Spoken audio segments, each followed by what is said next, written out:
प्राचार्य महोदय, सम्मानीय शिक्षक, वरिष्ठ और हमारे सहपाठी, आप सभी को गणतंत्र दिवस की हार्दिक बधाई और शुभकामनाएं। मैं संजीव कुमार आज एक ऐतिहासिक दिवस पर मैं आपके सामने आपके समक्ष खड़ा होकर मैं बहुत ही गौरवान्वित महसूस कर रहा हूँ। मैं उस देश के नागरिक हूँ जिसके होठों में गंगा और हाथों में तिरंगा है।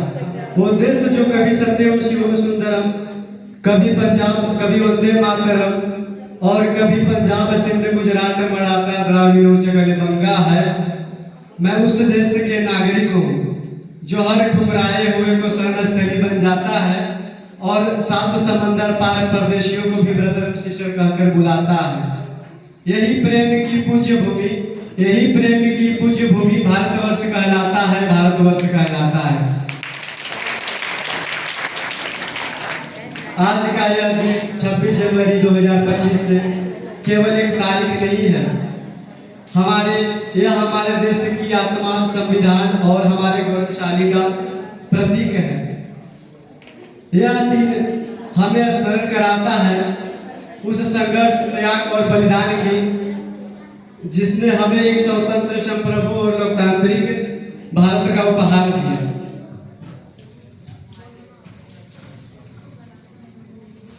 उन्नीस सौ पचास में इसी दिन हमारे संविधान ने न केवल भारत को एक गणराज्य घोषित किया बल्कि हमें समानता, स्वतंत्रता और अमूल्य अधिकार भी प्रदान किए। पैदा न होता ओ मसीहा तो खुशियों का सिलसिला न होता, कि पैदा न होता ओ मसीहा तो खुशियों का सिलसिला न होता। बेरंग रहती है जमाना, आसमान का रंग नीला न होता। अगर भीमराव अम्बेडकर जैसा हीरा न मिला होता तो हमें हीरा न मिला होता, हीरा न मिला होता।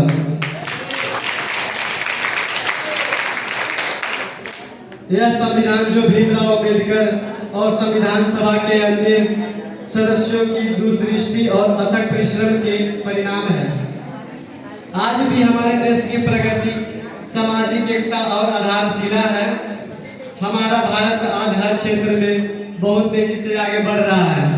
चाहे चंद्रयान 3 का ऐतिहासिक प्रक्षेपण हो या फिर डिजिटल इंडिया के माध्यम से हर एक गांव तक तकनीकी पहुंचाने का लक्ष्य, आत्मनिर्भर भारत और मेक इन इंडिया जैसे अभियान हमें विश्व मंच पर एक नई पहचान दिला रही है। लेकिन यह प्रगति तभी सार्थक होगा जब इसका लाभ हर भारतीय तक पहुंचेगा। गणतंत्र दिवस केवल उत्सव मनाने का दिन नहीं है, बल्कि यह आत्मनिरीक्षण और संकल्प लेने का दिन है। हमें यह देखना होगा कि क्या हम अपने अधिकारों और कर्तव्यों को संतुलन को सही मायने में समझ पा रहे हैं कि नहीं। हमारे सामने अभी भी गरीबी, बेरोजगारी और सामाजिक असमानता जैसी चुनौतियां हैं। यह समस्या हमें यह याद दिलाती है कि हमें न केवल अपने अधिकारों की अपेक्षा नहीं करनी चाहिए, बल्कि हमें अपने कर्तव्यों का निर्वहन ईमानदारी पूर्वक करनी चाहिए। डॉक्टर एपीजे अब्दुल कलाम ने कहा था, सपने वो नहीं जो हम सोते समय देखते हैं, सपने वो होते हैं जो हमें सोने नहीं देते हैं। हमें अपने सपनों को साकार करने के लिए निरंतर प्रयास करना चाहिए। हम बलिदानों के आदी हैं, उस हिंद के फौलाद हैं, कि हम बलिदानों के आदी हैं, उस हिंद के फौलाद हैं।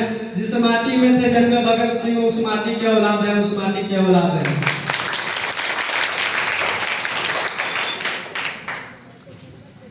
मित्रों, गणतंत्र दिवस हमें उन वीरों को याद दिलाता है जिन्होंने अपनी जान देकर के हमें स्वाधीनता और संविधान का वरदान दिया।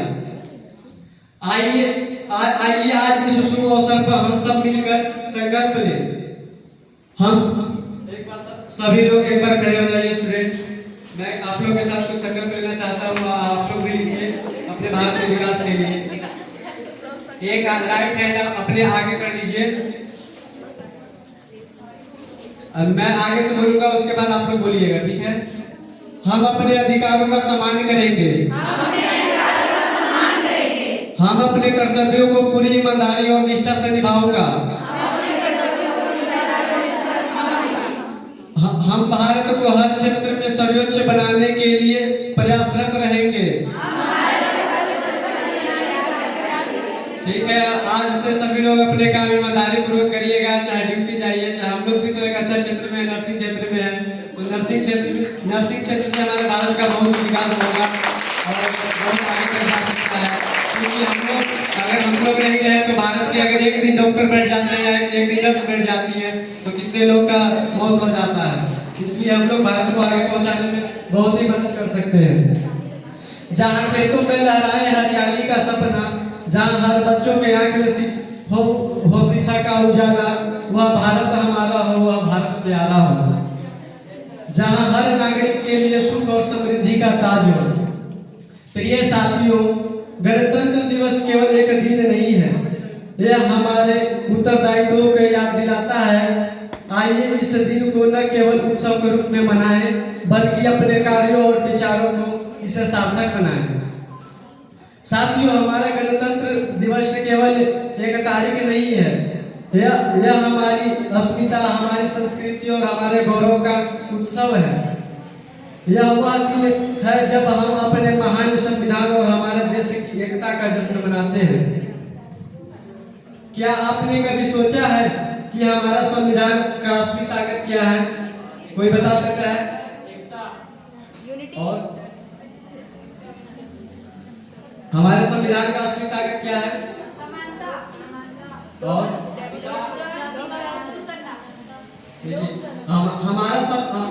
हमारा जो संविधान है इसका असली ताकत है, यह हमें न केवल अधिकार देता है बल्कि अपने कर्तव्यों भी सिखाता है, कर्तव्यों को भी सिखाता है। यह हमें सिखाता है कि अपनी आजादी का कद्र करें और हर वक्त प्रयास करें जो हमारे देश के सशक्त बनाए। धन्य है वह माता जिसने ऐसा दूध पिलाया था, कि धन्य है वह माता जिसने ऐसा दूध पिलाया था।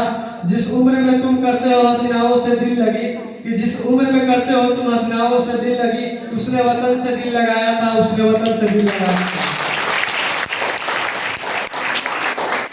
और मौत के नाम सुनकर भी तुम्हारे रोंगटे खड़े हो जाते हैं, और मौत के नाम सुनकर भी तुम्हारे रोंगटे खड़े हो जाते हैं। वो मौत के सामने देखकर भी मुस्कुराया था, वो मौत के सामने देखकर भी मुस्कुराया था। हमारा इतिहास वीरता बलिदान की गाथाओं से भरा है। चाहे वह भगत सिंह, सुखदेव, राजगुरु, सुभाष चंद्र बोस या रानी लक्ष्मीबाई हो। इन महान नायकों ने हमें दिखाया कि देश से बड़ा कुछ भी नहीं है। आज उनकी कुर्बानियों को याद करते हुए हमें यह प्रण लेना चाहिए कि हर चुनौती के सामना करें और अपने देश का नाम ऊंचा करें। साथ ही हमारा राष्ट्रीय प्रतीक जैसे तिरंगा और संविधान हमें प्रेरणा देता है कि हम हर परिस्थिति में अपने देश की अखंडता और गौरव को बनाए रखें। मैं इस भाषण को समापन एक शायरी के माध्यम से करना चाहता हूँ कि है प्रीत जहाँ की रीत सदा, मैं गीत वहाँ के गाता हूँ। है प्रीत जहाँ की रीत सदा, मैं गीत वहाँ के गाता हूँ। और भारत का रहने वाला